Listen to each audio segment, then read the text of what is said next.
اعوذ باللہ من الشیطان الرجیم بسم اللہ الرحمن الرحیم لا الہ الا اللہ محمد الرسول اللہ صلی اللہ علیہ وآلہ وصحابہ وبارک وسلم استغفر اللہ الذی لا الہ الا هو الحی القیوم واتوب الیہ۔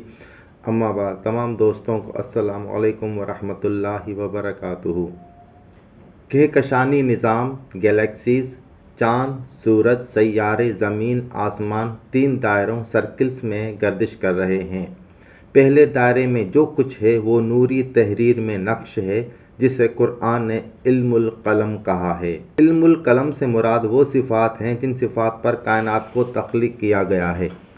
ماورا ہستی، خالق نے جب چاہا کہ میرے ذہن میں موجود پروگرام موجودات کی شکل میں مظہر بن جائے، کائنات وجود میں آ گئی۔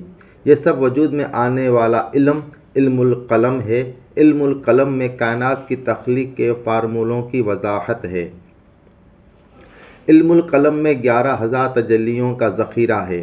روحانی استاد کی نگرانی میں طالب علم جب پہلے دائرے سے واقفیت حاصل کر لیتا ہے تو اس کے مشاہدے میں 11,000 تجلیاں آ جاتی ہیں۔ علم القلم میں اس بات کی تفصیل موجود ہے کہ پوری کائنات انسان کے اندر ہے۔ کائنات کا کوئی ایک ذرہ بھی انسان کے انر سے باہر نہیں ہے۔ نوع انسانی کا ہر فرد جانتا ہے کہ انسان جاگنے کے بعد سو جاتا ہے اور سونے کے بعد جاگتا ہے۔ کوئی آدمی جتنے گھنٹے سونے کی عادت ڈال لیتا ہے، اسی مناسبت سے نیند اس کی طبیعت کا تقاضا بن جاتی ہے۔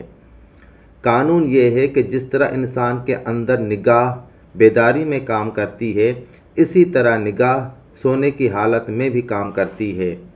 دیکھنا بیداری میں ہو یا نیند میں، انسان کے ذہن کی یہ عادت ہے کہ وہ گہرے نقوش کو یاد رکھتا ہے اور ہلکے نقوش کو بھلا دیتا ہے۔ مثال کے طور پر ایک آرٹسٹ جو بہت اچھا مصور ہے لیکن وہ کبھی تصویر نہیں بناتا، اس کا تعارف مصور کی حیثیت سے نہیں کرایا جا سکتا۔ یعنی کسی مصور کو اس وقت مصور کہہ سکتے ہیں جب اس کی تخلیقات منظر عام پر آ جائیں۔ خالق کو پہچاننے اور خالق کی صفات سے وقوف حاصل کرنے کے لیے تخلیقی فارمولوں سے واقفیت حاصل کرنا ضروری ہے۔ ہم کائنات کے بارے میں تفکر کرتے ہیں تو ہمیں 2 بنیادی باتوں کا سراغ ملتا ہے۔ ایک یہ کہ کائنات کے اندر زندگی رواں دواں ہے، ساتھ ہی یہ علم ہمارا یقین بنتا ہے کہ زندگی کسی کے تابع ہے۔ افراد کائنات کو زندہ رکھنے والی ہستی جب تک فرد کو زندگی منتقل کرتی رہتی ہے، فرد متحرک رہتا ہے، اور جب وہ فرد سے اپنا رشتہ توڑ لیتی ہے تو زندگی بکھر جاتی ہے۔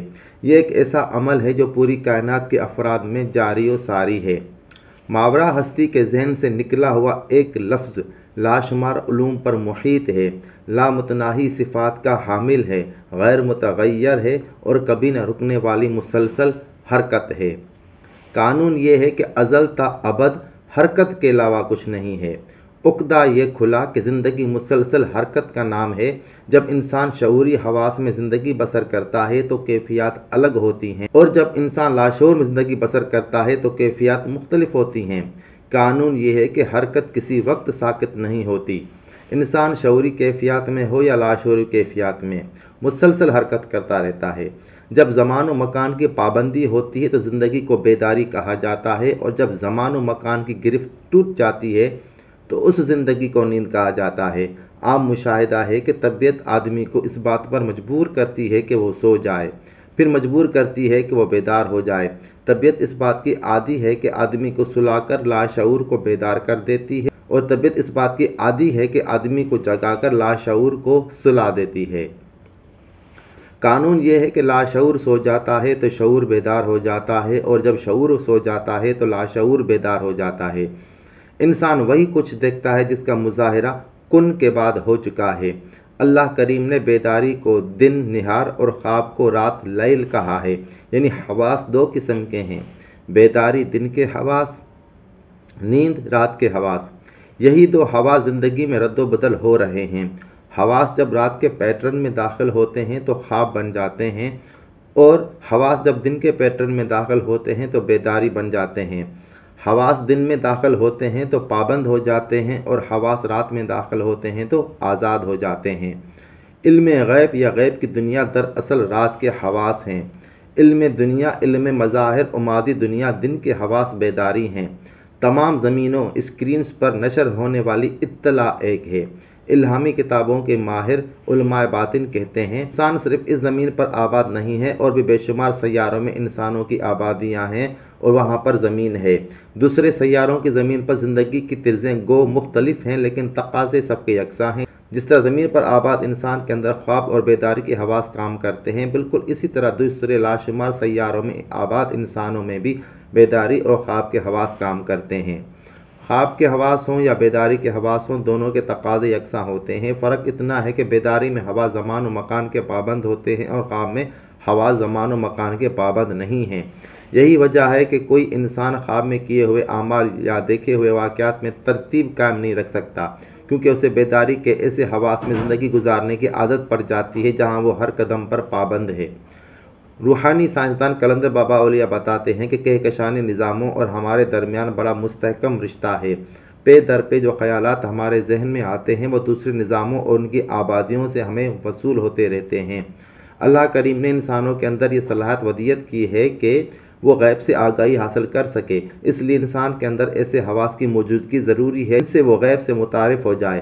خواب میں کام کرنے والے حواس دراصل وہ صلاحیت ہے جو نوع انسان کو غیب سے نہ صرف قریب کرتی ہے بلکہ غیب کے اندر داخل کر دیتی ہے۔